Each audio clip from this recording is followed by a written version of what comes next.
And my roommate at Fort Hood met LaRue and her girlfriend the first week they were there, and her girlfriend wouldn't go out with him unless LaRue went. He talked me into going, and a year later we were married. 60 years later, and the two soulmates are both decorated veterans with many achievements under their belts. We went from Hood to Korea to Rucker, and from Rucker to Vietnam. Bill was a pilot, top secret crypto and intelligence clearances, flying classified equipment all over Korea. LaRue also worked hard, creating the first course for licensed practical combat nurses. One day she got a call from the hospital commander, said, "Pack your bag, we're going to Fort Bragg." Got up to Fort Bragg, and they had standardized her criteria for training as the standard for the Special Forces. But her achievements didn't stop there. LaRue opened up the first neurosurgical ward. She was chief nurse of the first neurosurgical wards that were established in Vietnam. Bill was also accomplished, helping to create night vision goggles that were crucial in the Vietnam War. All the green that you see on television these days, that's night vision goggles.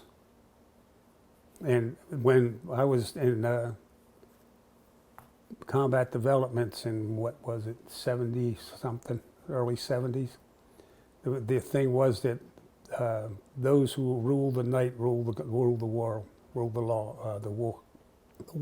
The Kellers were nothing short of pioneers, and that didn't end on the battlefield. We literally broke the code for other women. Our son was the first child born to an active duty female that was allowed to stay on active duty. After bravely serving their country for decades, the couple returned to the United States and now call Panama City home. So she retired as a lieutenant colonel, and I retired as a major because I mouthed off a couple of times when I probably shouldn't have. But their experience serving the United States wasn't always appreciated. Like many returning Vietnam War veterans, they faced harsh judgment day in and day out. And it got bad enough that after our second tour, that people were allowed to come home in civilian clothes. The bad treatment followed them for years to come. We didn't talk to anybody here in the States for 30 years. Only talked to ourselves or talked among the other people that we knew. Well, we just carried on normal stuff. We never said anything about Vietnam. Decades later, and the war's impacts are still lingering.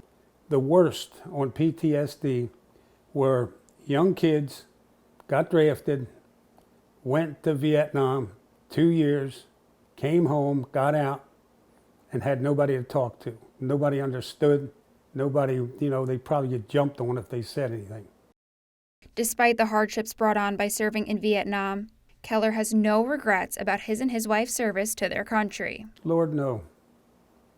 I'd go back tomorrow if it was needed. And so would all the people I worked with.